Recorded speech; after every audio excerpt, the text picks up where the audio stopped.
पुष्कर मंदिर में जाकर उन्होंने पूजा अर्चना की, गोत्र बताया, जनेऊ से- दिखाया, आप कहते हैं वो सनातनी नहीं है? मंदिर जाने से लोग हिंदू नहीं हो जाते। राहुल गांधी जी सनातनी हिंदू नहीं है। तो हिंदू तभी टूटेगा जब उसे जातियों में हम बांटेंगे। बीजेपी के किसी नेता ने भारत तेरे टुकड़े होंगे ये नारा नहीं लगाया। आपकी पार्टी हार गई तो इलेक्शन कमीशन चोर। कश्मीर में जो हमारे जवानों को पत्थर फेंकते हैं आप उनके साथ खड़े हो जाते हैं। कभी राहुल गांधी के मुंह से सुना वंदे मातरम? मुझे इस बात पर गर्व है कि मैं कांग्रेस का सदस्य रहा। राहुल गांधी जी के नेतृत्व के बाद की कांग्रेस राष्ट्र के खिलाफ है। इस देश के मुसलमानों को गुनाहगार बताना ठीक नहीं। अखिलेश यादव भी नहीं जाते हैं राम मंदिर, राहुल गांधी भी नहीं जाते हैं राम मंदिर।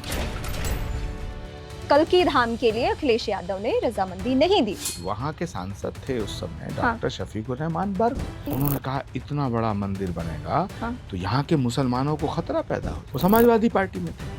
उन्होंने कहा नहीं मैं ये मंदिर नहीं बनने दूंगा, ऐसे बिना किसी वजह।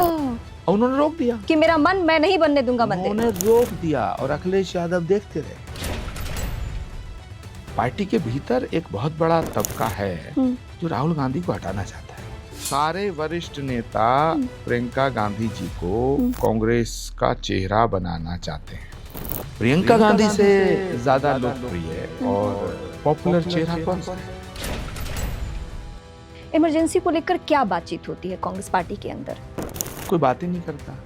कांग्रेस पार्टी के अंदर किसी भी नेता की हिम्मत और हैसियत इतनी नहीं है जो प्रियंका गांधी के रास्ते को रोके। अब ऐसी बातों को क्यों पूछते हो जो बताने के काबिल नहीं है? क्या उस आंदोलन से, उस मूवमेंट से, उस उभार से कांग्रेस पार्टी को डर लग रहा था, राहुल गांधी को डर लग रहा था? उनके पिछले 15 साल के भाषण देखिए। कभी उन्होंने भारत माता की जय बोला, एक स्पीच दिखाई, कभी बोला वंदे मातरम। वो यूथ को सेंट्रिक करके अपनी पॉलिटिक्स करना चाहते हैं, जिसमें सबसे पहले भारत के वो पहले राजनेता हैं जो नेपाल में जब आंदोलन चल रहा था उसके बाद किसी मूवमेंट को लेकर उन्होंने जेनजी शब्द का इस्तेमाल किया। नई तरीके की राजनीति युवाओं को लुभाने के लिए की जाती है। Basically by nature Rahul ji एक एनार्किस्ट है। He is totally abnormal person. वो कुत्ते को ज्यादा प्यार करते हैं नेताओं से ज्यादा। तो जन्म से हिंदू नहीं है राहुल जी।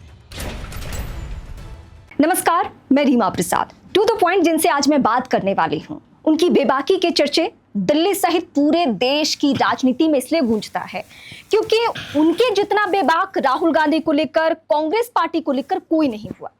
और सबसे दिलचस्प पहलू कि ये कांग्रेस में रहते हुए राहुल गांधी को लेकर ऐसे ऐसे स्टेटमेंट देते हैं जो आप सुनेंगे तो चौंक जाएंगे। और एक ही पार्टी में रहते हुए, मतलब कांग्रेस पार्टी में रहते हुए, राहुल गांधी के बारे में अलग अलग बयानबाजी, लेकिन प्रियंका गांधी को लेकर कहना कि ये तो पीएम का चेहरा हो सकती हैं। प्रियंका गांधी में काबिलियत है कि वो नरेंद्र मोदी को हरा सकती हैं।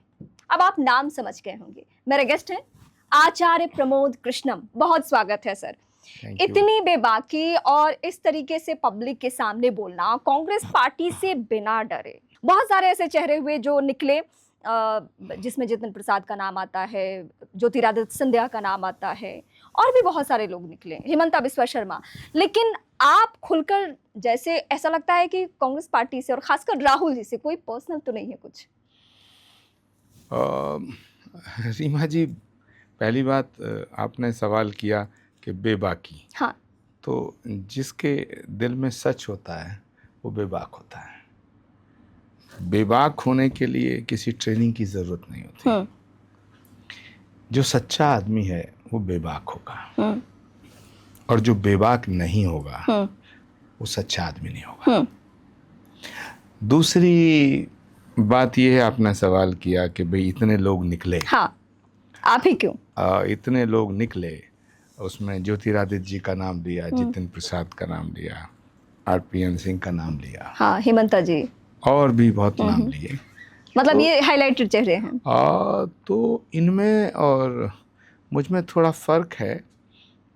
बुनियादी फर्क ये है कि ये निकले, मुझे निकाला गया। ये निकले, इन्होंने पार्टी छोड़ी, मुझे निष्कासित किया गया। लेकिन ऐसा क्यों हो रहा था कि आप बीजेपी के तरफ प्यार भी दिखा रहे थे, प्रेम भी दिखा रहे थे, और कांग्रेस पार्टी के साथ रहते हुए आप राहुल गांधी के लिए जो जो आपने स्टेटमेंट दिया है वो मैं जरा दर्शकों के सामने बताना चाहती हूँ। 2024 में निष्कासन के ठीक बाद आपने राहुल गांधी को पागल व्यक्ति कहा। इसके बाद कांग्रेस पार्टी के लिए कहा कि डूबती हुई जहाज है। इसके अलावा राहुल गांधी के बारे में आपने कहा कि विदेशी डीएनए वाले व्यक्ति भारत को नहीं समझ सकते हैं, बदतमीजों का बादशाह है, आरएसएस को राष्ट्रभक्त संगठन बताया और विवादित बयान दिया कि स्वर्ग केवल हिंदुओं को मिलेगा। इसके अलावा और भी आपने कहा कि जब तक राहुल गांधी मोदी जी की छवि खराब करने की साजिश करते रहेंगे, जनता उन्हें आईना दिखाती रहेगी। अब बताइए, अगर राहुल गांधी को लेकर इतना कुछ कहेंगे तो तलाक तो स्वाभाविक है ना, कोई तो आपको नोटिस भेजेगा, अगर आप नहीं भेज रहे हैं तो। देखिए रीमा जी, हाँ। इसमें से एक भी बात गलत कहाँ है? अब मैं तो नहीं कह सकती क्योंकि मैं राजनीति में नहीं हूँ। एक भी बात गलत नहीं है। पहली बात, कांग्रेस में रह के सच बोलना गुनाह तो नहीं था। राहुल गांधी पागल है? और कांग्रेस के भीतर रह कर के सच बोलना अगर गुनाह था तो कांग्रेस में ऐसे बहुत से लोग रहे हैं कांग्रेस की जिन्होंने स्थापना की, उनका तो बुनियादी सिद्धांत ही सच था, महात्मा गांधी। सत्य, अहिंसा उनके तो बेसिक प्रिंसिपल थे। और कांग्रेस पार्टी की प्रॉब्लम ये है, खास तौर से जब कांग्रेस पार्टी को राहुल गांधी का नेतृत्व मिला, तो राहुल गांधी के नेतृत्व के बाद की कांग्रेस और राहुल गांधी के नेतृत्व से पहले की कांग्रेस, दोनों में जमीन आसमान का अंतर है। जो राहुल गांधी के नेतृत्व से पहली कांग्रेस है, वो कांग्रेस भारत का विरोध नहीं करती थी, वो कांग्रेस आतंकवादियों का साथ नहीं देती थी, वो कांग्रेस नक्सलवाद और माओवादियों के साथ नहीं खड़ी होती थी, वो कांग्रेस भारत के टुकड़े करने का ख्वाब नहीं देखती थी, वो कांग्रेस भारत के टुकड़े होने का नारा भी नहीं लगाती थी। तो आप ये कहना चाहते हैं कि तकरीबन 22 साल से राहुल गांधी राजनीति में है और कांग्रेस में है, तो 22 साल में कांग्रेस इतनी मॉडर्न हो गई कि वो आतंकवादियों के साथ खड़ी होने लगी? नो, इसको मॉडर्न होना नहीं कहेंगे, मतलब उनके एक नए दौर के टर्म को मैं यूज कर रही हूँ। इसको बिल्कुल कोई नया शब्द मत दीजिएगा। हाँ। ये कड़वी सच्चाई है कि ये देश विरोधी कहा जाएगा इसको, एंटी नेशन, एंटी सनातन, एंटी हिंदू। जो कांग्रेस हर सभा में वंदे मातरम का नारा लगाती थी, जो कांग्रेस जिसकी सभा की शुरुआत होती थी रघुपति राघव राजा राम, पतित पावन सीताराम, गांधी जी का प्रिय भजन, वो कांग्रेस अयोध्या के खिलाफ हो गई, राम के खिलाफ हो गई, वो कांग्रेस देश के खिलाफ हो गई, माओवादियों के साथ हो गई, नक्सलवादियों के साथ हो गई। कोई उदाहरण दे सकते हैं इसमें? नक्सलियों के साथ, आतंकवादियों के साथ वाले? जेएनयू उसका सबसे बड़ा उदाहरण है, जिन्होंने नारा लगाया भारत तेरे टुकड़े होंगे इंशाअल्लाह इंशाअल्लाह। राहुल गांधी उनसे मिले। जो जॉर्ज सोरोस भारत को विभाजित करने का ख्वाब देख रहा है, सनातन को खत्म करने की बात करता है, वो राहुल गांधी जी उससे इंस्पायर होते हैं। मल्लिकार्जुन खड़गे जो सरेआम पब्लिक मीटिंग में कहते हैं कि जब तक सनातन रहेगा तब तक बीजेपी रहेगी, इसलिए बीजेपी को हटाना है तो सनातन को मिटाना है। अब हम वो कांग्रेस जिसके सबसे बड़े नेता राहुल गांधी राजस्थान की सभा में घोषणा करते हैं कि मुझे हिंदुत्व को मिटाना है। तो अब मुझे बताइए, आप हिंदुत्व को मिटाना चाहते हैं, आप सनातन को मिटाना चाहते हैं, आप भारत के टुकड़े करना चाहते हैं। वो कहते हैं हम संविधान बचा रहे हैं, उनके हाथों में हमेशा संविधान रहता है राहुल गांधी के। सच बात तो ये है, वो संविधान विरोधी हैं, वो संविधान बचा नहीं रहे, वो संविधान को बर्बाद कर रहे हैं। अगर वो संविधान बचाते तो संवैधानिक संस्थाओं का सम्मान करते, वो संसद का सम्मान नहीं करते, वो संसद कि सबसे बड़े नेता देश के प्रधानमंत्री का सम्मान नहीं करते, वो राष्ट्रपति का सम्मान नहीं करते, वो सर्वोच्च न्यायालय का सम्मान नहीं करते, वो इलेक्शन कमीशन का सम्मान नहीं करते, वो डेमोक्रेसी का सम्मान नहीं और करते। राहुल गांधी ठीक इसको उल्टे तरीके से बता के कहते हैं कि बीजेपी इन सारे संस्थानों का दुरुपयोग कर रही है, अपने हिसाब से हैंडल कर रही है। उसमें कई दफा अदालतों का जिक्र होता है। चुनाव आयोग को लेकर तो खुलेआम सरेआम बयानबाजी चल रही है। और चुनाव आयोग को लेकर सिर्फ राहुल गांधी नहीं बल्कि देश की जितनी भी विपक्षी पार्टियां हैं, चाहे आप जिस राज्य में चले जाए, बिहार जाएं तो आरजेडी को सुन लीजिए, यूपी में समाजवादी पार्टी, बंगाल जाएंगे तो टीएमसी। कांग्रेस पार्टी ने पंडित जवाहरलाल नेहरू से लेकर के और डॉक्टर मनमोहन सिंह जी तक, सोनिया जी के नेतृत्व तक लगभग 60 साल देश पे हुकूमत की। 60 साल। और उसमें पंडित अटल बिहारी वाजपेयी भी चुनाव हारे, अडवाणी जी भी चुनाव हारे, कितनी बार इन पे मुकदमे लगे, इनको जेल भी भेजा गया, इमरजेंसी से लेके सब चीजें हुई। लेकिन बीजेपी के किसी नेता ने भारत तेरे टुकड़े होंगे ये नारा नहीं लगाया।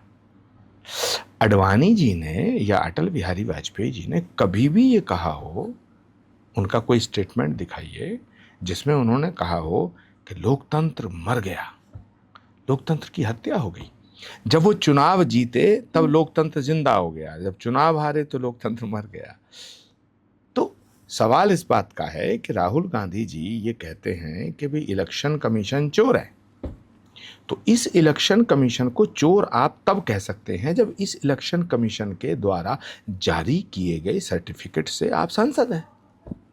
तो जब आप जीत गए, या फिर कुछ राज्यों में आपकी सरकार है उसी चुनावी पैटर्न से, वो तो उसी से जुड़ी चीजें हैं ना। हाँ। जब आपकी पार्टी जीत रही है तो इलेक्शन कमीशन ईमानदार, मतलब आप जब आपकी पार्टी हार गई तो इलेक्शन कमीशन चोर। जब आपको जब पवन खेड़ा जी को सुप्रीम कोर्ट अरेस्ट स्टे कर देता है तो वो सुप्रीम कोर्ट ईमानदार, सुप्रीम कोर्ट स्वतंत्र है। और जब सुप्रीम कोर्ट आपके खिलाफ फैसला देता है, जब राम मंदिर के पक्ष में फैसला आता है तो सुप्रीम कोर्ट गलत। तो ये दोहरे मापदंड नहीं चलेंगे, ये तुम्हारी नियत को शो करते हैं। इसलिए आपने नरेंद्र मोदी जी जब गुजरात के मुख्यमंत्री थे तो उसमें नरेंद्र मोदी जी जब मुख्यमंत्री थे तो देश में तो कांग्रेस की सरकारें थी, कई बार पूरी जांचें हुई, लेकिन हर जांच का सामना किया नरेंद्र मोदी जी ने, व्यक्तिगत भी और एज ए चीफ मिनिस्टर। उन्होंने कभी नहीं कहा कि मुझे इस देश की अदालत पे भरोसा नहीं है, उन्होंने कभी नहीं कहा मुझे इस देश के संविधान पे भरोसा नहीं है, उन्होंने कभी नहीं कहा कि इस देश के तो इसके पीछे आप क्या वजह मान रहे हैं? जो आपने बैक टू बैक सारी बातें गिनाई कि वो आतंकवादियों को कभी कभी सपोर्ट करते हैं, इस देश के जितने भी संवैधानिक संस्थान हैं उस पे भरोसा नहीं करते हैं, जो वो हार रहे हैं बैक टू बैक चुनाव, इसके पीछे यही है वजह? रीमा जी, मेरे बातों पे मत जाओ, थोड़ा पन्ने पलटो ना। हाँ, वो तो मैं देख रही हूँ। कश्मीर में जो हमारे जवानों को पत्थर फेंकते हैं, आप उनके साथ खड़े हो जाते हैं। आप वहाँ ह्यूमन राइट की बात करते हैं। मानव अधिकार आयोग और मानव के अधिकार मानवों के लिए हैं। जो देश के खिलाफ आवाज उठाए उसके लिए थोड़ी है।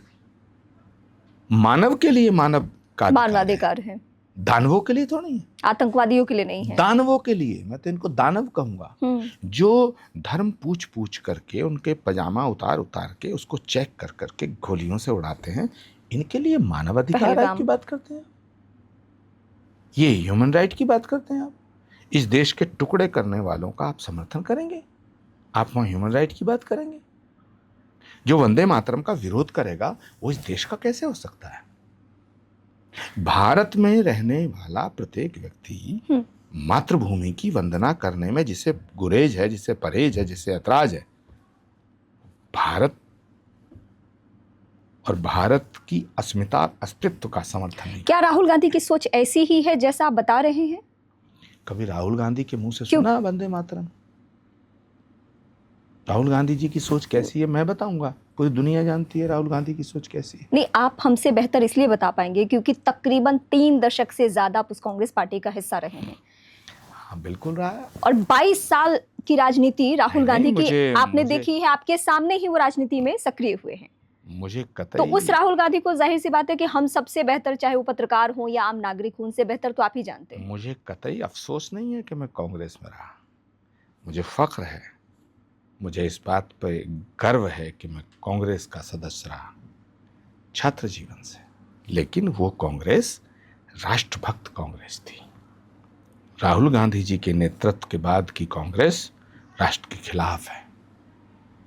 इसलिए मैं बहुत शुक्रिया अदा करता हूं राहुल गांधी जी का कि उन्होंने मुझे मुक्त कर दिया। हटाने की बातें, मुझे मुक्त कर दिया। मुझे मुक्त कर दिया। और मेरा गुनाह ये था कि मैंने सच बोला। मेरा गुनाह ये था, मैंने ये कहा। अब उसी विवाद को हम विस्तार देते हैं। राम मंदिर का आमंत्रण आता है, आप उसमें जाना चाहते हैं और आप कांग्रेस पार्टी को यानी राहुल गांधी को भी सलाह देते हैं, सोनिया गांधी, सभी को, प्रियंका गांधी को आप सलाह देते हैं कि यहाँ जाना चाहिए। लेकिन उसके ठीक उलट ये होता है कि आपके ऊपर कार्रवाई की जाती है, आपको पार्टी से निकाल दिया जाता है। अब मुझे सिर्फ राहुल गांधी नहीं बल्कि इस देश की तमाम उन राजनीतिक पार्टियों के बारे में समझना है जो राम मंदिर से दूरी बनाते हैं। क्या वाकई इस देश के मुस्लिम ऐसे हैं कि अगर आप अपने इष्ट देव भगवान राम के मंदिर में चले जाएं तो उनका वोट नहीं मिलेगा, और उनका वोट नहीं मिलेगा तो आप सनातन को दांव पे लगा देंगे? देखिए, क्या ये सच है? ये बहुत गंभीर सवाल है। हाँ। इस देश के मुसलमानों को गुनाहगार बताना ठीक नहीं। इसीलिए मैं, क्या वाकई मुस्लिम ऐसा सोचते हैं कि हमारे मंदिर जाने से उनको परेशानी हो जाए? अगर राम मंदिर के फैसला आने के बाद इस देश के मुसलमानों ने कोई सड़क पे प्रोटेस्ट नहीं किया, कहीं भी नहीं, अयोध्या में भी नहीं हुआ, नहीं किया। और हजारों मुस्लिम लोगों से, मुस्लिम बहन भाइयों से मैं मिलता भी हूँ। उन्होंने कहा मुल्क की अदालत ने जो फैसला कर दिया वो ठीक। आचार्य जी जो सालों साल इस केस को अदालत में लड़ रहे थे, उन्होंने इसे एक्सेप्ट किया। एक्चुअली रीमा, बात क्या है? बात ये है कि राहुल गांधी जी और उनकी एक कोठरी ये समझती है कि राम के नाम पर हिंदू इकट्ठा होंगे तो बीजेपी को फायदा होगा, नंबर एक। इसलिए वो बीजेपी को हटाने के लिए, बीजेपी को जहां से शक्ति मिल रही है उसको अस्त व्यस्त करना चाहते हैं, शक्ति के उस स्रोत को खत्म करना चाहते हैं। जबकि ये सच नहीं है। अगर ये सच होता तो अयोध्या सीट बीजेपी नहीं हारती। नहीं, अगर ऐसा होता नहीं रीमा, इस पे मैं असहमत नहीं हूँ। ये सच है, बीजेपी को राम से शक्ति मिल रही है, उससे फायदा मिला है। ये फायदा नहीं। हाँ, बीजेपी की शक्ति का स्रोत है राम, सियासी शक्ति ना। बीजेपी तो सियासी पार्टी है। हाँ, तो इसीलिए सियासी शक्ति। उसमें सियासी शक्ति ही तो है, शक्ति है। हाँ। जो मुल्क सियासत से चल रहा है, इस पे थोड़ा सा हम और फोकस करते हैं। जो मैं सवाल अपना एक बार फिर से रिपीट करूंगी कि ये कौन सा डर है कि अखिलेश यादव भी नहीं जाते हैं राम मंदिर, राहुल गांधी भी नहीं जाते हैं राम मंदिर। आपने खुलकर कहा, और मैं भी ऐसे लोगों को जानती हूं जिनको कोई आपत्ति नहीं है, क्योंकि अगर अजमेर शरीफ दरगाह में अगर कोई हिंदू व्यक्ति वहां पे चादर चढ़ाने जाता है तो जाहिर सी बात है कि एक हिंदू और एक सनातनी होने के नाते मेरी भावनाएं नहीं आहत होती है। तो किसी मुस्लिम की भावनाएं कैसे आहत हो सकती है कि कोई राम मंदिर जा रहा है एक नेता होने के तौर पर, और नेता डर जा रहे हैं? मुसलमानों को धोखा दिया गया है, मुसलमानों को हिंदुओं का दुश्मन बना दिया गया है।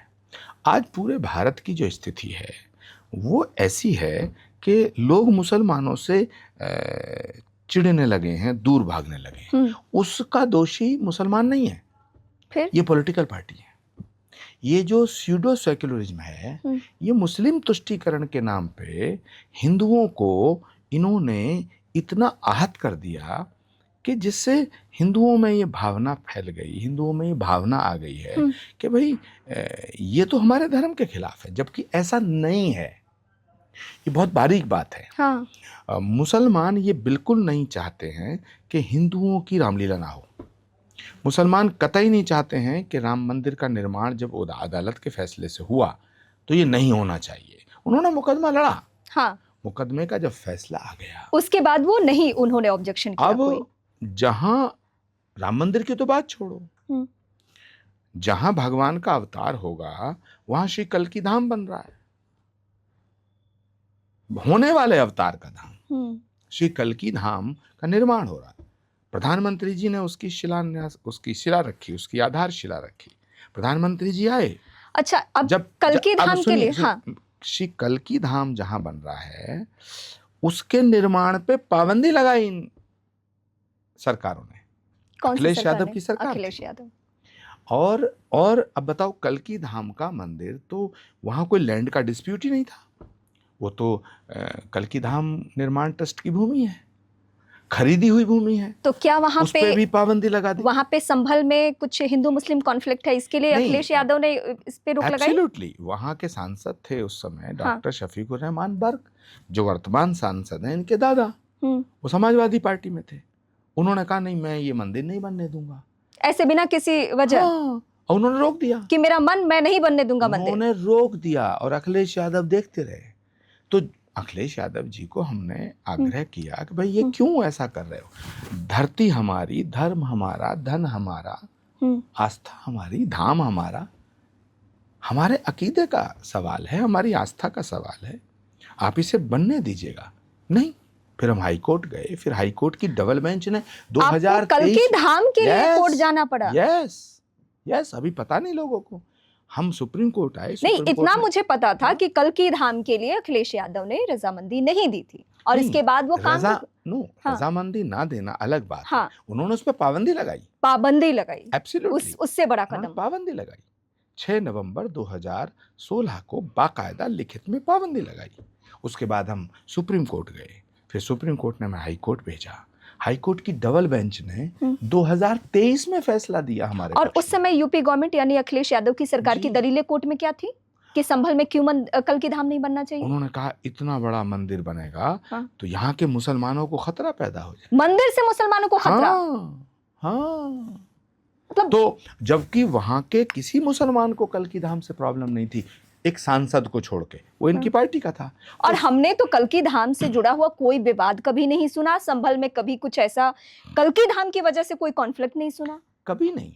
वहां तो सभी धर्मों के धर्मगुरु वैसे ही आते थे हमेशा। और इंटरेस्टिंग बात यह है कि 16 से लेके 7 साल हमने मुकदमा लड़ा। 2023 में अगस्त महीने में फैसला आया, इलाहाबाद माननीय उच्च न्यायालय की डबल बेंच का फैसला आया और कल्की धाम पर लगी हुई तमाम पाबंदियां हटाई गईं। उसके बाद हम प्रधानमंत्री जी से मिले कि अब आप इसका शिलान्यास कर दो। तो कल्की धाम का जो निर्माण है वो अदालत के फैसले के बाद हो रहा है। अब मैं थोड़ा फिर कांग्रेस पार्टी की तरफ ले चलती हूँ। जब ये सारा प्रोसेस चल रहा था, 5 से 6 साल आप कल्की धाम के लिए एक लड़ाई लड़ रहे थे और उसमें अखिलेश यादव ने ये पाबंदी लगाई थी।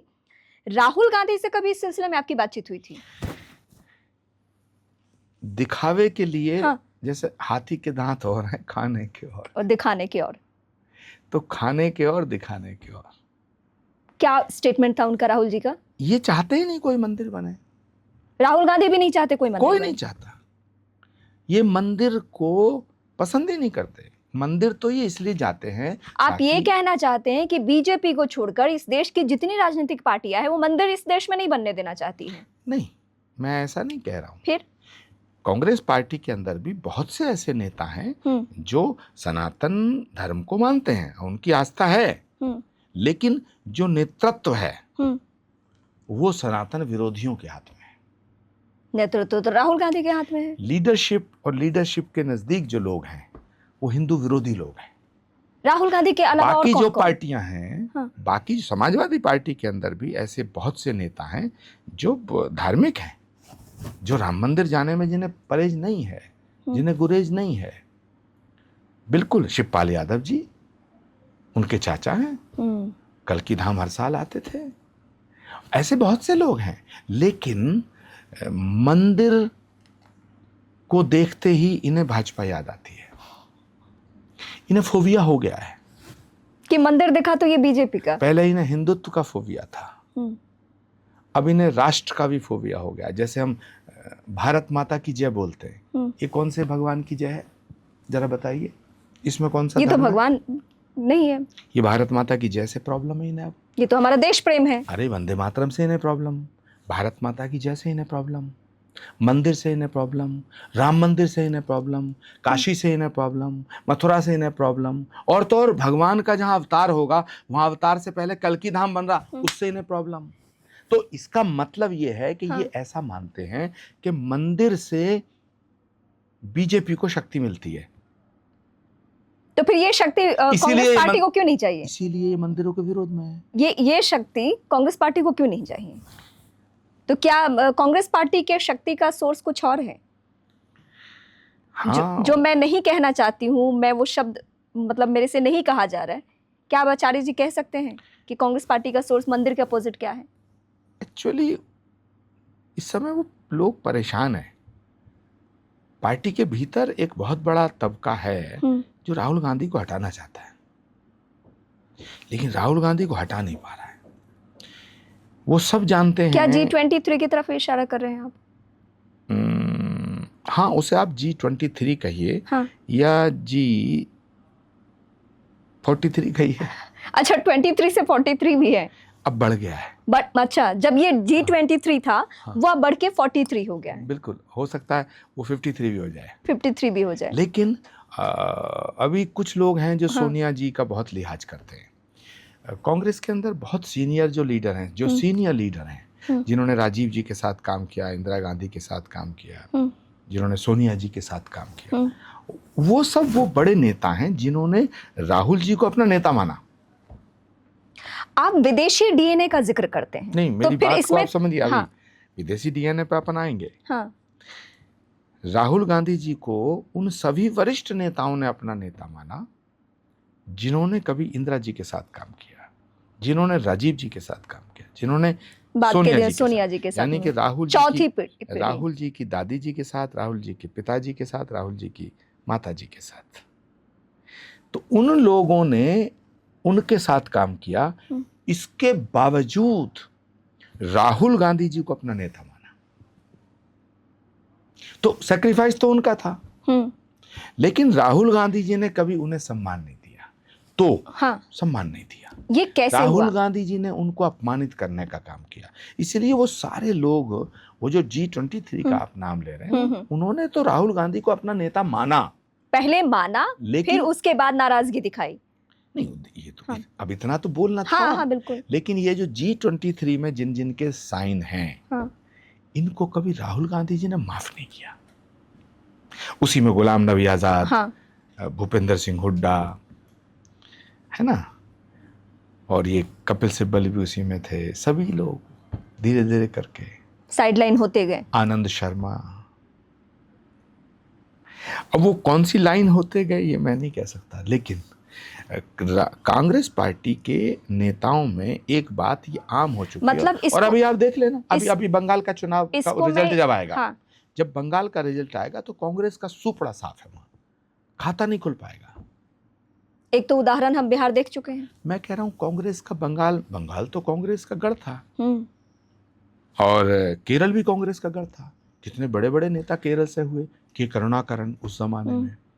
ऐसे तमिलनाडु भी एक बार गढ़ था, लेकिन सब साफ हो गए। बीजेपी, अब उत्तर भारत भी साफ हो गया। बीजेपी एक आंकड़ा दिखाकर कहती है कि राहुल गांधी हार की सेंचुरी पूरी करने वाले हैं। 95 अभी तक चुनाव उनके नेतृत्व में, राज्य के चुनाव और लोकसभा चुनाव मिलाकर ये दावा किया जाता है कि 95 मतलब 95 चुनाव हार चुकी है कांग्रेस पार्टी राहुल गांधी के नेतृत्व में, और सेंचुरी पूरी। क्या राहुल गांधी का नेतृत्व कांग्रेस पार्टी को नहीं सेट हो रहा है, मैच नहीं हो रहा है?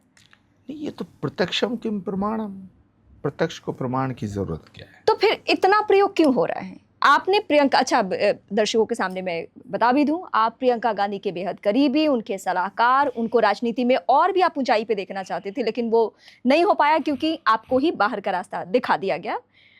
क्या राहुल गांधी आपसे इस बात से भी थोड़ा सा अनकंफर्टेबल हो रहे थे कि आप प्रियंका गांधी को ना सिर्फ समानांतर बल्कि उनसे आगे लेकर जा रहे थे? नहीं रीमा जी, मेरी कोई राहुल जी से दुश्मनी नहीं और प्रियंका जी से कोई दोस्ती ऐसा नहीं था। हाँ।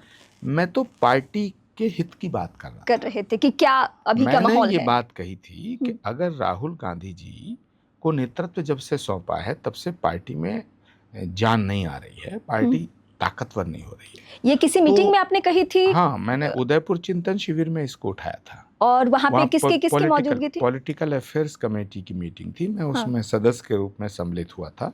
उसमें सभी लोग थे, खड़गे जी थे, गुलाम नबी आजाद साहब थे, कमलनाथ जी थे, दिग्विजय, भूपेश बघेल जी थे, जनार्दन द्विवेदी जी थे, खुद प्रियंका जी भी थी, सोनिया जी भी थी संभवतः उसमें। राहुल जी? राहुल जी आते जाते रहते थे। ये जब आपने लाइन मेंशन की चेंजेस को लेकर, तो राहुल जी थे वहां पे? सभी थे उसमें, कोई चोरी थोड़ी है। हाँ हाँ हाँ, तो मैंने तब कहा था कि कांग्रेस पार्टी का नेतृत्व प्रियंका गांधी को सौंप दिया जाए, क्योंकि वो सबसे ज्यादा लोकप्रिय नेता हैं कांग्रेस के भीतर। अब सारे नेताओं ने मुझे शाम को, रात को कहा कि आपने बिल्कुल सही बात कही है, लेकिन आपका भविष्य कांग्रेस में अब नहीं बचा, सुरक्षित नहीं है। ये सब ने कहा। अब मैं नाम नहीं बताऊंगा किस किस ने कहा। वो अभी हैं कांग्रेस में जिन्होंने आपको इशारा किया? काफी लोग हैं कि आपने प्रियंका गांधी के नाम पे मुहर लगाई है और आप चाह रहे हैं कि वो आगे बढ़े। तो सारे वरिष्ठ नेता प्रियंका गांधी जी को कांग्रेस का चेहरा बनाना चाहते हैं, लेकिन बना नहीं पा रहे हैं, क्योंकि जैसे ही ये बात निकलेगी, कांग्रेस पार्टी का जो वर्तमान नेतृत्व है वो जितना राम मंदिर से चिढ़ता है उतना ही प्रियंका गांधी के नाम से चिढ़ता है। कांग्रेस नेतृत्व प्रियंका गांधी से चिढ़ता है, जो कि वो चेहरा एस्टैब्लिश हो सकती है। अच्छा, एक और यहाँ से एक सवाल मैं जोड़ रही हूँ, उनकी शक्ल सूरत इंदिरा जी से मिलती है कि राजनीतिक कौशल, वो नेतृत्व क्षमता, वो जो उनका इंदिरा जी में वो आयरन लेडी वाला जो रहा है, ये सब है गुण प्रियंका गांधी में? मैं गुणों पर नहीं जा रहा, ना दोषों पे जा रहा हूँ, मैं फैक्ट पे बात कर रहा हूँ। तो मैं एक कॉन्सेप्ट पे बात कर रहा हूँ। यदि किसी व्यक्ति के नेतृत्व में नुकसान हो रहा है तो उसे बदल दो। चेंजेस होने चाहिए, होना चाहिए, बिल्कुल। तो अब पूरी कांग्रेस पार्टी में प्रियंका गांधी से ज्यादा लोकप्रिय और पॉपुलर चेहरा कौन सा है जिसकी क्रेडिबिलिटी हो? तो आप उसको क्यों नहीं आगे ला रहे? ये सवाल उठेगा नहीं उठेगा? अगर आप पार्टी का हित चाहते हो, in the interest of party, तो पार्टी का हित जो है, देखिए मैं एक बात रीमा जी बताऊं, परिवार व्यक्ति से बड़ा होता है और पार्टी परिवार से बड़ी होती है, लेकिन किसी व्यक्ति की जिद पार्टी को बर्बाद कर रही है। तो ये जिद किसकी है? प्रियंका गांधी को फ्रंट पे लाने के लिए क्या सोनिया गांधी ने कभी कोई कदम नहीं उठाया? या वो जो एक मीडिया में या और जगहों पे चर्चा चलती है कि उनके अंदर पुत्र मोह है, वो भी भारत में आकर उनका भी पुत्र मोह जैसा, और राहुल गांधी कहीं ना कहीं प्रियंका की क्षमता से डरते हैं, क्या है ये दोनों बातों में से सच्चाई क्या है? रीमा जी, मैं इस पे कुछ नहीं कहना चाहता, लेकिन इतना जरूर कहूंगा कि ये जिद मेरी नहीं है। मेरी कोई जिद नहीं थी, ना मेरी कोई जिद है। मैं तो ये कह रहा हूं कि प्रियंका गांधी को अगर कांग्रेस का चेहरा बना करके पेश किया जाए तो कांग्रेस को मजबूती मिलेगी, ये मैंने कहा। अब प्रियंका गांधी को रोकने की हिम्मत कांग्रेस के और किसी नेता में तो है नहीं, तो राहुल गांधी ही रोक रहे हैं फिर? अब ये मुझे नहीं पता कौन रोक रहा है। जो आप कह रहे हैं उसका सार तो यही है फिर। उसका सार क्या है? ये आपका जब ये वन मैन आर्मी तो राहुल गांधी है। नहीं, ये तो आप कह रही हैं, मैं तो एक सवाल खड़ा कर रहा हूँ। सोनिया गांधी कोई डिसीजन लेती हैं या वो मार्गदर्शक मंडल में है अपनी पार्टी में? मुझे नहीं लगता कि उनसे कोई पॉलिटिकल राय मशवरा होता है, मुझे नहीं लगता। वो अलग हैं, सब कुछ राहुल जी को सौंप दिया गया है। ये पहले से तय था? और पता नहीं तय था या ऐसा हो गया। तो जब प्रियंका गांधी से इनसिक्योरिटी है तो फिर उन्हें राजनीति में क्यों लाया गया? अब इस बात का जवाब तो प्रियंका जी दे सकती है। प्रियंका जी की इच्छा थी राजनीति में आना, या पार्टी चाहती थी, या राहुल गांधी चाहते थे, या सोनिया जी? नहीं, मुझे लगता है अगर प्रियंका जी की इच्छा नहीं होती तो वो क्यों आती? तो उनकी तो थी ही। उनकी तो बिल्कुल थी और है भी, और होनी भी चाहिए। वो एक अच्छी नेता के रूप में देश में उभर के आए, ये हम भी चाहते थे और हमने ये बात उठाई। लेकिन जैसे ही इस बात को उठाया तो वहाँ प्रॉब्लम क्रिएट हो गई, विस्फोट हो गया। मैं बार बार एक बात कह रहा हूँ कि प्रियंका गांधी को कांग्रेस का चेहरा बनाया जाए, ये कांग्रेस के 90% लोग चाहते हैं। आप बाहर से भी रह के ये चाहते हैं? आज आप कांग्रेस पार्टी का हिस्सा नहीं है। अब आप क्या चाहते हैं कि कांग्रेस पार्टी को, ठीक है, एक आपने 3 दशक से ज्यादा वक्त बिताया है, आप राजीव गांधी के सामने आपने राजनीति की शुरुआत की, आपने बताया कि छात्र जीवन में जब आपकी उम्र ही महज 16 से 17 साल थी, तब आप उस कांग्रेस से कहीं ना कहीं तो लगाव रहा ही होगा। 11वीं 12वीं क्लास में जब हम थे तब हाँ। से कांग्रेस से जुड़े थे। छात्र जीवन, छात्र भी ग्रेजुएशन के बाद की जो लाइफ है उससे भी पहले तो नाबालिग थे आप? अब पता नहीं नाबालिग की क्या आपने 16-17 साल हाँ बताया। मैं तो बता रहा हाँ। हूँ, मैं 12वीं राजीव गांधी से कैसे मिलना हुआ? 12वीं क्लास में था तो उस समय हम राजनीति में एक्टिव हो गए थे, सुनना पढ़ना बोलना शुरू हो गया था। तो खैर राजीव जी से भी हम 82 के आसपास मिले जब वो एमपी बन के आए थे संजय जी की डेथ के बाद में। तब उनसे मुलाकात हुई और राजेश पायलट जी ने। वो साल कौन सा था जब आप राजनीति में सक्रिय हुए? हम तो 12वीं क्लास में बोला ना आपको, 81 में 81 में आ गए थे राजनीति अच्छा, में। एक्चुअली मैं इमरजेंसी समझना चाह रही थी, इसके लिए मैं पूछ रही इमरजेंसी थी। तो मैं तो हम बहुत छोटे थे, हम उसमें तो 8वीं आप क्लास में इतने थे। साल कांग्रेस पार्टी में रहे, इमरजेंसी को लेकर क्या बातचीत होती है कांग्रेस पार्टी के अंदर? कोई बात ही नहीं करता, क्योंकि इससे बहुत नुकसान पहुंचा कांग्रेस पार्टी को, और आज तक भी मतलब इमरजेंसी से पीछा नहीं छूटता है कांग्रेस पार्टी का। हाँ ठीक है, लेकिन कांग्रेस के जिन नेताओं ने इमरजेंसी को लागू करने का फैसला किया वो अब ज़्यादातर तो रहे नहीं। उनमें से कुछ लोग बचे हैं, वो उस पर बात नहीं करते। वो एक बहुत पुराना दौर है। अब इमरजेंसी क्यों लगाई गई, कैसे लगाई गई, उसका फ़ायदा नुकसान क्या हुआ, वो तो सबके सामने क्योंकि है। बीजेपी इस मुद्दे को जिंदा रखती है हर चुनाव में जहां कांग्रेस पार्टी सामने हो। रखना चाहिए क्योंकि बीजेपी एक डेमोक्रेटिक पार्टी है। तो क्योंकि बीजेपी के जितने बड़े नेता हैं सब इमरजेंसी में जेल में डाले गए थे, तो जाहिर सी बात है कि बीजेपी उसका जिक्र करेगी। लेकिन कांग्रेस के जो बड़े नेता हैं वो इमरजेंसी से अपने आप को दूर रखना चाहते हैं। ठीक है, उन्हें रखना भी चाहिए। एक बात बहुत पुरानी हो गई। बट मैं आज की बात ये कह रहा हूँ, मेरा सवाल ये है जो आप बार बार पूरा नहीं होने देना चाहती हैं। हाँ। या पूरा नहीं होने दे रही हैं कि कांग्रेस पार्टी के अंदर किसी भी नेता की हिम्मत और हैसियत इतनी नहीं है जो प्रियंका गांधी के रास्ते को रोके। तो वो कौन है? $1 मिलियन क्वेश्चन है। इसका जवाब आपके पास है। हम तो समझ रहे हैं कि आप किसकी तरफ इशारा कर रहे हैं।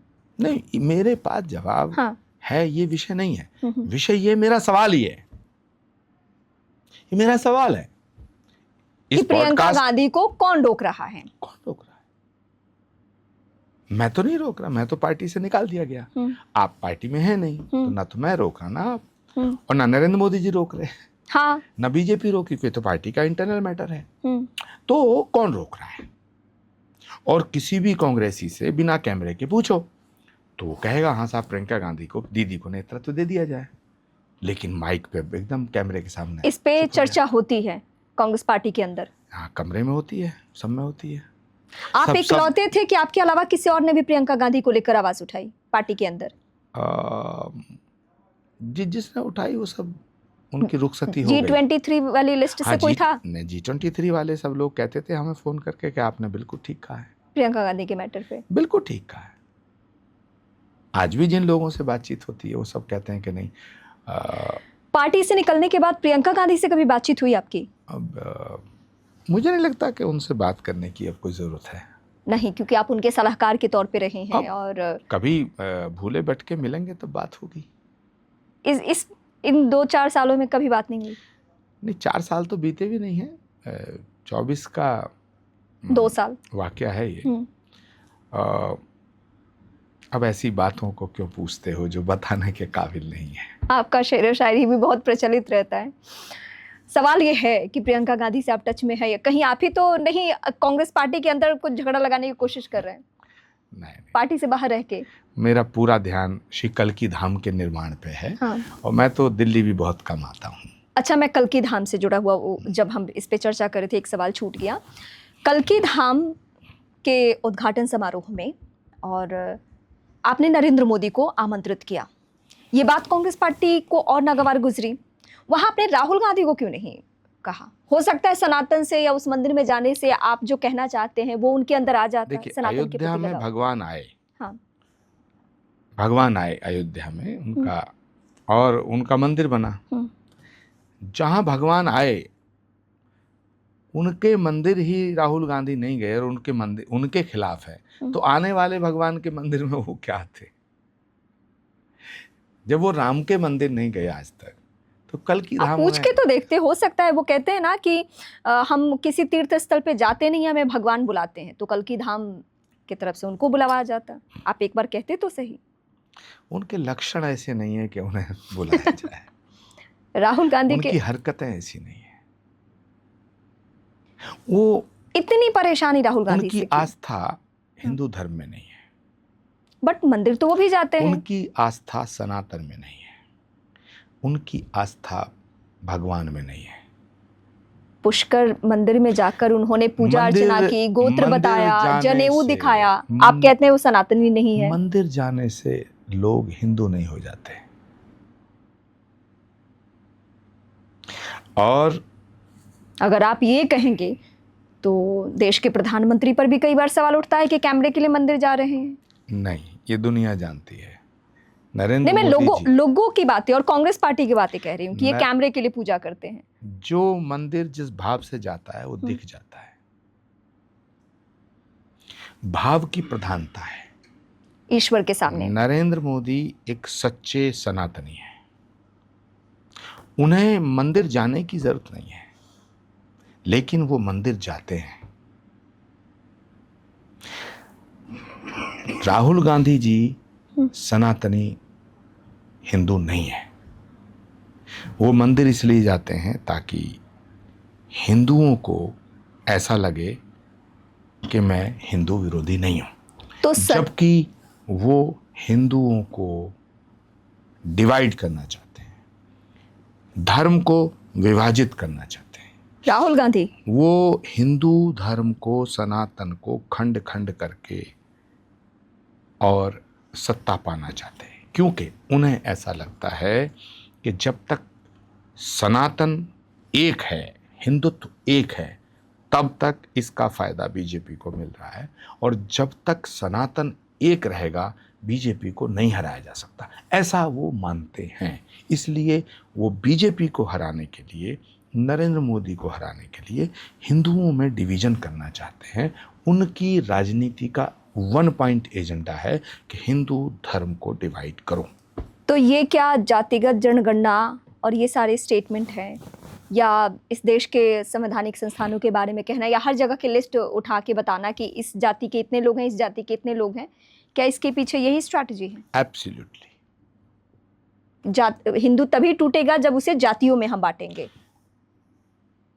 जाति के नाम पर बंटवारा हो, भाषा के नाम पे बंटवारा हो, क्षेत्र के नाम पे, क्षेत्र के नाम पे डिवीजन हो, या किसी और विषय को लेके, मुद्दे को लेके विभाजन हो, लेकिन हिंदुओं को बांटो। हिंदू जब तक नहीं बटेगा तब तक बीजेपी नहीं हारेगी, ऐसा वो मानते हैं। इसलिए उनकी पॉलिटिक्स का हर एक निशाना हिंदुत्व पर है। बहुत बड़ी बात है ये। क्या आपके रहते तक में भी ऐसी चर्चा होती थी कि हिंदू एकजुटता को ब्रेक करना है, जातियों में बांटना है? बिल्कुल होती थी, बिल्कुल होती थी। और वो राहुल गांधी पूरी की पूरी एक टीम है जो इस पे रिसर्च करती है और फिर एक पॉलिसी बनाती है, फिर उसको प्रस्तुत करती है, और उसको इंस्ट्रक्शन भी दी जाती हैं कि ऐसा ना लगे कि हम हिंदुओं को बांट रहे हैं, ऐसा लगे जैसे हम सामाजिक न्याय की बात कर रहे हैं। लेकिन दलितों को कहो तुम हिंदू नहीं हो, साइड करो, पिछड़ों को कहो तुम हिंदू नहीं हो, आदिवासियों को कहो, सबको अलग अलग तरह के एक बड़े अच्छे अच्छे ख्वाब परोसे जाते हैं, जिससे वो अपने आप को हिंदू धर्म से अलग करें। और इसीलिए बार बार ये दिखाया जाता है कि इस पोस्ट पे इस जाति का आदमी नहीं है, इस पोस्ट पे इस जाति का आदमी नहीं है, ताकि लोगों का सारा फोकस जातियों पे शिफ्ट हो। उनका मकसद हिंदुओं को बांटना है, क्योंकि वो ऐसा मानते हैं कि जब तक हिंदू नहीं बटेगा तब तक बीजेपी को नहीं हराया जा सकता है। हिंदू जब एक होगा तो भाजपा जीतेगी, सनातन एक होगा तो भाजपा को फायदा मिलेगा। आप कह रहे हैं कि राहुल गांधी हिंदू बांट रहे हैं ताकि उनको सफलता मिले। राहुल गांधी से या कांग्रेस पार्टी से इस वक्त आप बात करेंगे और पूछेंगे तो वो कहेंगे कि नरेंद्र मोदी देश बांट रहे हैं। वो हिंदू मुस्लिम की राजनीति करते हैं। नहीं, नरेंद्र मोदी जी का विरोध करना तो उनका जन्म सिद्ध अधिकार है, क्योंकि उन्हें लगता है कि ये पूरे देश में हिंदुत्व को एक जो किया है वो नरेंद्र मोदी ने किया है। अब उनके दुश्मन अडवाणी नहीं है, नरेंद्र मोदी है, अब मोदी हैं। तो ये एक कंटिन्यू प्रोसेस है और इसके पीछे और कोई मकसद नहीं है। इसके पीछे यही मकसद है जो मैं बोल रहा हूं, क्योंकि वो ऐसा मानते हैं कि जब तक हिंदुओं को नहीं बांटा जाएगा तब तक सत्ता नहीं पा सकते, तो वो कोई भी बहाना तलाशते हैं, उसका कोई ना कोई लॉजिक लेकिन फिर भी अगर ये सच्चाई है तो भी उनको सफलता नहीं मिल रही है। सीटों की संख्या 2014 से 2024 आते आते भले बढ़ गई हो, 99 का आंकड़ा वो टच कर गए हो, लेकिन उससे सरकार तो नहीं बनी ना, अगर ये स्ट्रैटेजी है भी तो। सीटों का बढ़ना, सीटों का घटना, सफलता असफलता ये अलग विषय है, लेकिन हमारा उद्देश्य क्या है, हमारा लक्ष्य क्या है, हमारा टारगेट क्या है, चुनाव ये अलग विषय। तो वो उनका पूरा फोकस इसी बात पे है। वो जो भी उनके हर स्टेटमेंट के पीछे आप जब अब देखेंगे तो आपको पता चलेगा उनकी सारी योजनाएं, सारी पॉलिसी, उनका टारगेट हिंदुत्व है, चेहरा कोई हो। ये सुन के हैरानी हो रही है। और आपने तो खुलकर बताया कि ऐसी मीटिंग होती है कांग्रेस पार्टी में जहां पे हिंदुत्व को किस तरीके से ब्रेक किया जाए। पूरी एक टीम है जो इस पे वर्क करती है कि कैसे हिंदुओं को बांटा जाए, और हिंदुओं को लगना नहीं चाहिए कि तुम्हें बांटा जा रहा है। तो आपने इस एंगल पे तो कभी आवाज नहीं उठाई? खूब आवाजें उठाई, उसी का तो परिणाम है। अगर मैं आवाज नहीं उठाता तो मैं राम मंदिर जाने की वकालत थोड़ी करता। सिर्फ राम मंदिर जाने का मुद्दा नहीं था, उसके पहले जो आपने प्रियंका गांधी के लिए स्टैंड लिया था, हिंदुत्व के मुद्दे पे स्टैंड लिया था, भगवान के लिए स्टैंड, सनातन को बचाने के लिए स्टैंड लिया था, ये सारी बातें मतलब घर कर गई और तब उन्होंने पार्टी से निकालने का फैसला लिया। रीमा जी, राजनीति में रहने का मतलब ये नहीं है कि हम अपने धर्म से समझौता कर लें। राजनीति में रहने का मतलब ये नहीं है कि हम सनातन से समझौता कर लें। राजनीति में रहने का मतलब ये भी नहीं है कि हम राष्ट्र के किसी हित से समझौता कर लें। ये देश छत्रपति शिवाजी महाराज, महाराणा प्रताप और गुरु गोविंद सिंह जी का देश है, जिन्होंने कितने बलिदान दिए।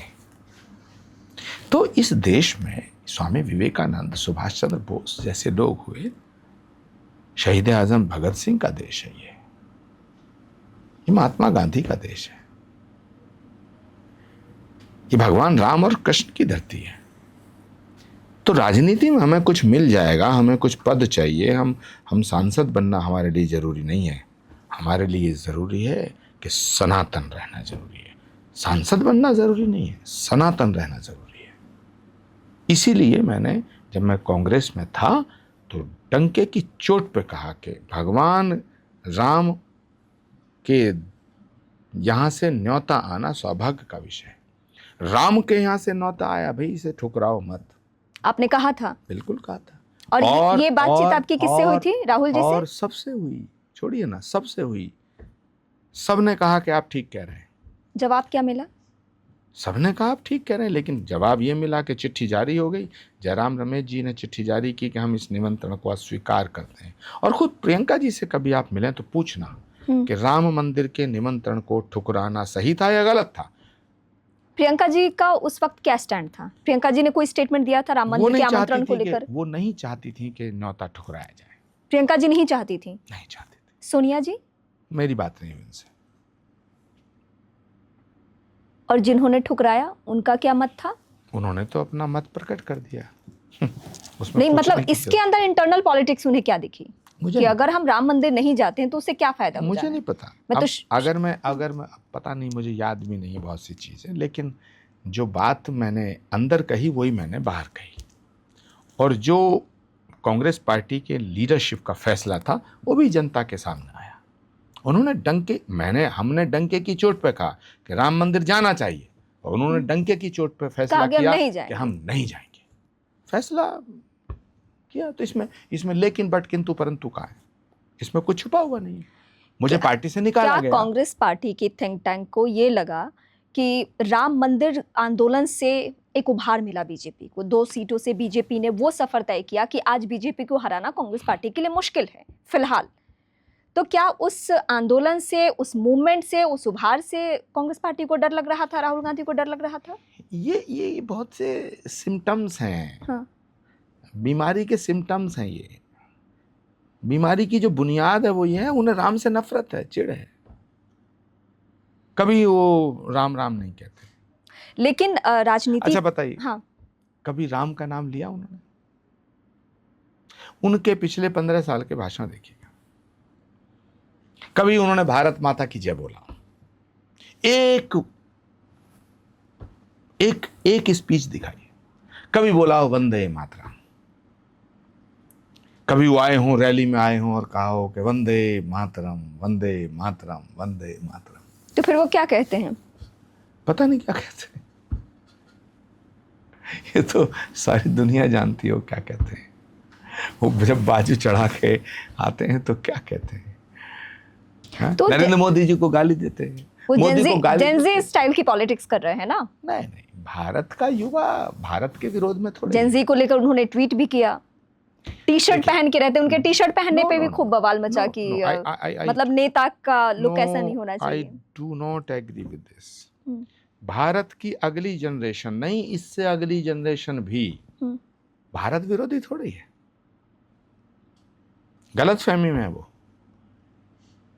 जो जनरेशन आज है, इससे अगली जनरेशन भी भारत माता की जय बोलती है और सनातन से जुड़ाव महसूस करेगी। डेफिनेटली। हम अपनी जड़ों से जब हट जाएंगे तो हम कहाँ दरख्त नहीं रहेंगे, हम ढह जाएंगे, पेड़ उखड़ जाएगा। जब हम बुनियाद से हट जाएंगे नहीं, तो राहुल गांधी, इमारत गिर जाएगी। राहुल गांधी और कांग्रेस पार्टी की कुछ स्ट्रैटेजी जो मैं नोटिस करने की कोशिश इन दिनों कर रही हूँ, उसमें ये दिख रहा है कि वो यूथ को सेंट्रिक करके अपनी पॉलिटिक्स करना चाहते हैं, जिसमें सबसे पहले भारत के वो पहले राजनेता हैं जो नेपाल में जब आंदोलन चल रहा था उसके बाद किसी मूवमेंट को लेकर उन्होंने जेनजी शब्द का इस्तेमाल किया। और उसके बाद जितने भी राज्यों में चुनाव होते हैं, वहाँ के जो शॉर्ट्स यूज़ किए जाते हैं, जो विजुअल्स लगाए जाते हैं, वो सब ऐसा लगता है कुछ रैप सॉन्ग इस्तेमाल होगा और वो एक नई तरीके की राजनीति युवाओं को लुभाने के लिए की जाती है। कोई राजनीति नहीं है। हाँ। जो देश को तोड़ना चाहे उसे राजनीति कहेंगे। युवा भी उनसे प्रभावित नहीं होने वाले। जो देश में एनार्की लाना चाहे उसे राजनीति कहेंगे। Basically by nature Rahul ji एक एनार्किस्ट है, बाय नेचर, इसलिए वो सब ये करते हैं। हेमंता बिस्वा शर्मा और उनका क्या कॉन्फ्लिक्ट है? मतलब इतना अग्रेशन।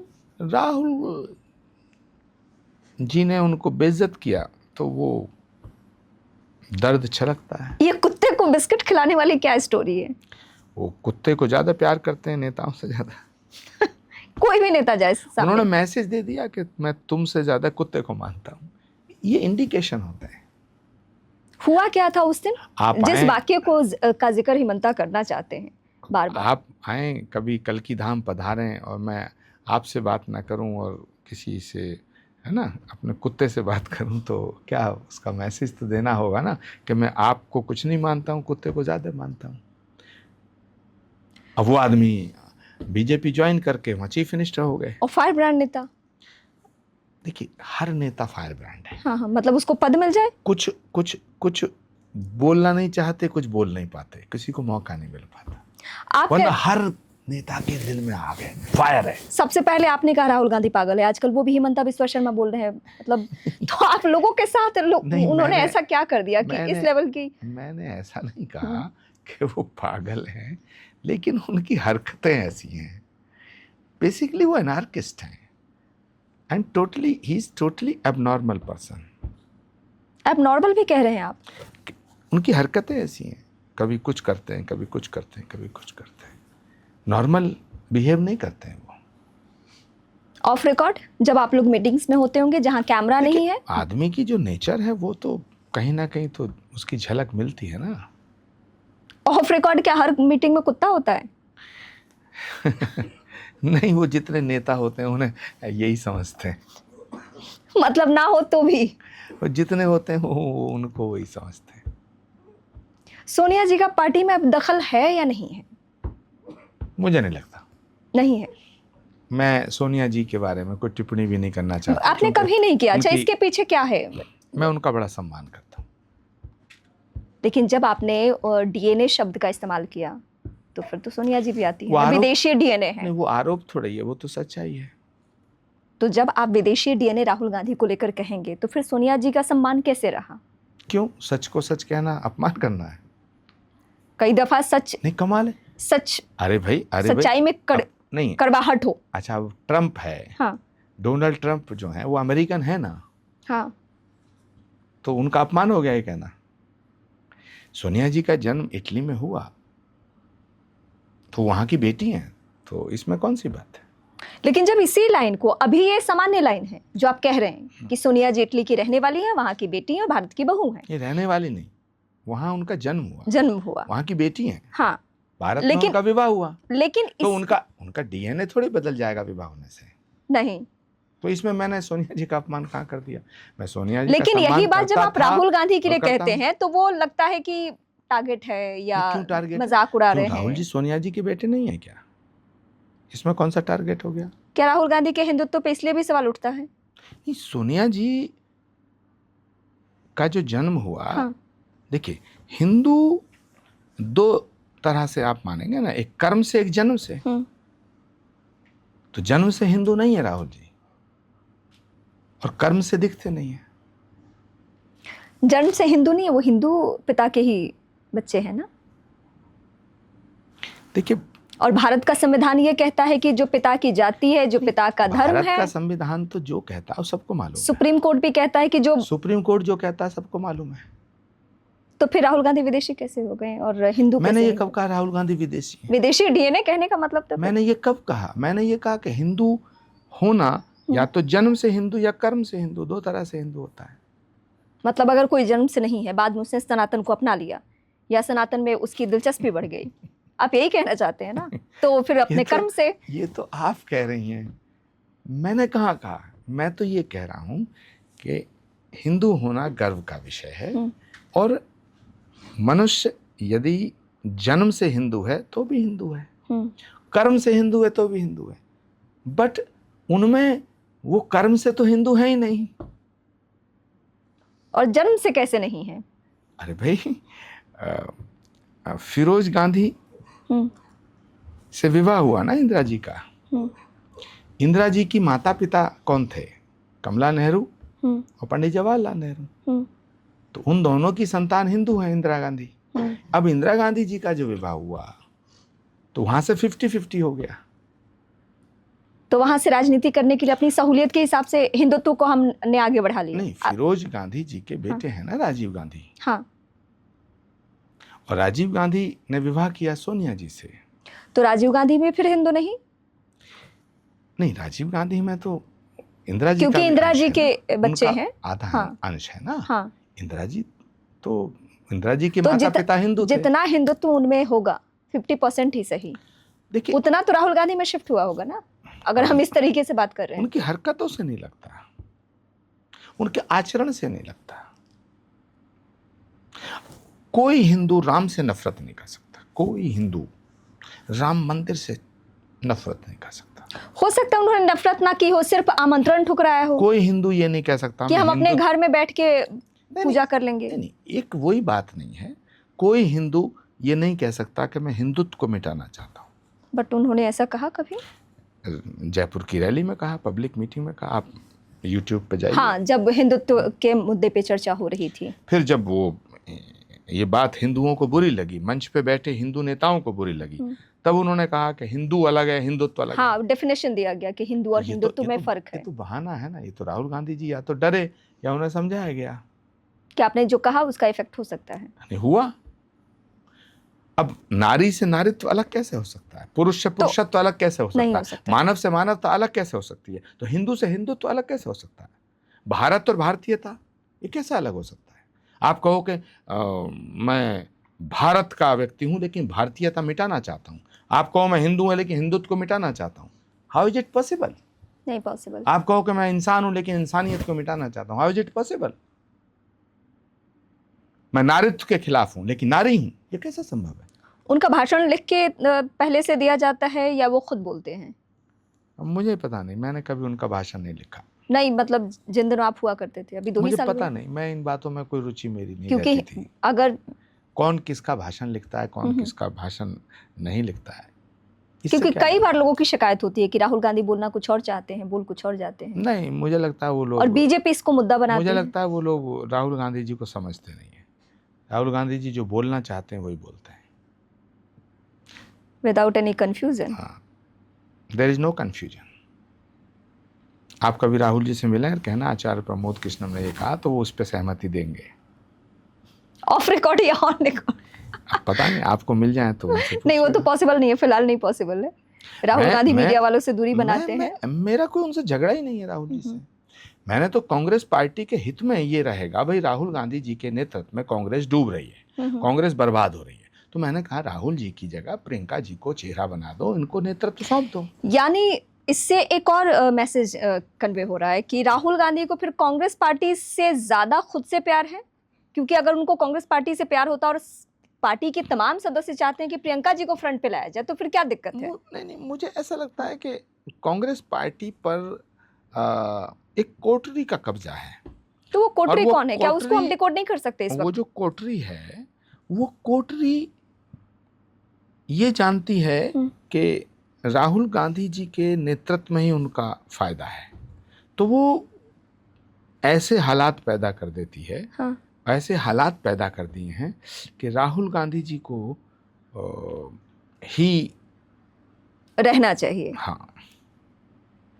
तो क्या प्रियंका गांधी सख्त फैसले लेती हैं या महिला नेतृत्व से डर लगता है, ये जो कोटरी है उनको? नहीं, देखिए, प्रियंका गांधी जी एक अच्छी बहन है, एक अच्छी बेटी हैं, एक अच्छी माँ है, एक अच्छी लीडर हो सकती थी, लेकिन प्रियंका जी के साथ बड़ा अत्याचार हुआ। जैसे उनकी प्रतिभा का दमन हुआ, उनके टैलेंट को मार दिया गया। यदि उनको समय पर कांग्रेस पार्टी का चेहरा बना दिया होता तो कांग्रेस पार्टी की ये हालत नहीं होती। आज कांग्रेस पार्टी की जो स्थिति है, कांग्रेस पार्टी की जो बर्बादी हुई है, उसके लिए मैं जिम्मेदार तो नहीं हूं ना। नहीं, उसके लिए तो लीडरशिप को जिम्मेदार ठहराया जाएगा। अब लीडरशिप जिनके हाथों में, लेकिन एक सवाल ये भी है, वो अपनी समीक्षा नहीं करते, सबकी समीक्षा आपने जो करते कहा राहुल गांधी में 1000 बुराइयां होंगी, सोनिया गांधी ने वक्त पर डिसीजन नहीं लिया, प्रियंका गांधी के चेहरे को आगे नहीं बढ़ाया गया, जो कांग्रेस पार्टी के नेताओं ने कहा वो सुनी नहीं गई उनकी बातें, जिसका G23 का हम जिक्र कर रहे थे, जिसमें आपने कहा कि नहीं वो तो अब 53 हो चुका होगा। लेकिन ये भी तो सच है ना कि मुसीबत में कांग्रेस पार्टी का लोगों ने साथ नहीं निभाया। नहीं, आपने कांग्रेस में रहते हुए तारीफ करनी शुरू कर दी नरेंद्र मोदी की, उन्होंने आपने उनका आमंत्रण स्वीकार करना, उनको इनविटेशन भेजना शुरू कर दिया। मतलब मैं अगर कांग्रेस पार्टी के एंगल से बात करूं तो कि उनका थॉट प्रोसेस इस तरीके से भी तो आगे बढ़ता होगा। नहीं, कांग्रेस पार्टी में रहो या भाजपा में रहो, लेकिन देश के हित में जो फैसले हों उनका तो समर्थन करना चाहिए। अगर नरेंद्र मोदी जी भारत की नई संसद बना रहे हैं तो इसका विरोध क्यों कर रहे हो भाई? वो संसद भारत की है, भाजपा की थोड़ी। मैंने कहा कि लेकिन कई दफा हम अपनी पार्टी लाइन से अलग नहीं जाते। नहीं, पार्टी लाइन गलत हो तो उसे सुधारना किसका काम है? जो लाइन पार्टी को डुबो रही है उस लाइन को बदल दो। आप पे नरेंद्र मोदी का विरोध करो। नरेंद्र हाँ। मोदी के अगर कोई फैसले हैं जिनसे देश को नुकसान हो रहा, उनका विरोध करो। हम भी करते थे, लेकिन नरेंद्र मोदी अगर नई संसद बना रहे हैं, इसका समर्थन करना चाहिए। नरेंद्र मोदी जी अगर राम मंदिर के शिलान्यास में गए तो इसका विरोध काहे को करो? भारत का प्रधानमंत्री, अगर राम तो भारत की आत्मा है, नरेंद्र मोदी अगर राम मंदिर का उद्घाटन करने जा रहे हैं आप तो उसका भी आपने तो पार्टी नहीं ज्वाइन की, तो आप पे आरोप नहीं लगता है कि आप में कोई महत्वाकांक्षा हो या आप इसके लिए कांग्रेस पार्टी से के खिलाफ बोल रहे थे। लेकिन जो लोग 2-4 अगर मैं नाम लेना चाहूँ, चाहे जितिन प्रसाद हो, हिमंता हो या फिर ज्योतिरादित्य सिंधिया हो, ये सब तो जाके पद पे बैठे ना। मैं उनके विषय में कुछ नहीं कहना चाहता। उनके विषय में नहीं, मेरा कंसर्न है कि साथ भी तो नहीं निभाया कुछ लोगों ने कांग्रेस पार्टी का। मुझे लगता है साथ निभाया नहीं, साथ नहीं निभाया, कोई ना कोई कारण होगा। साथ निभाया नहीं और साथ निभाना नहीं चाहते थे, तो जितना भी बुरा दौर निकला है, 2018 का चुनाव था तो ज्योतिरादित्य सिंधिया, सचिन पायलट जी, हम सब कितनी सभाएं हमने की मध्य प्रदेश में।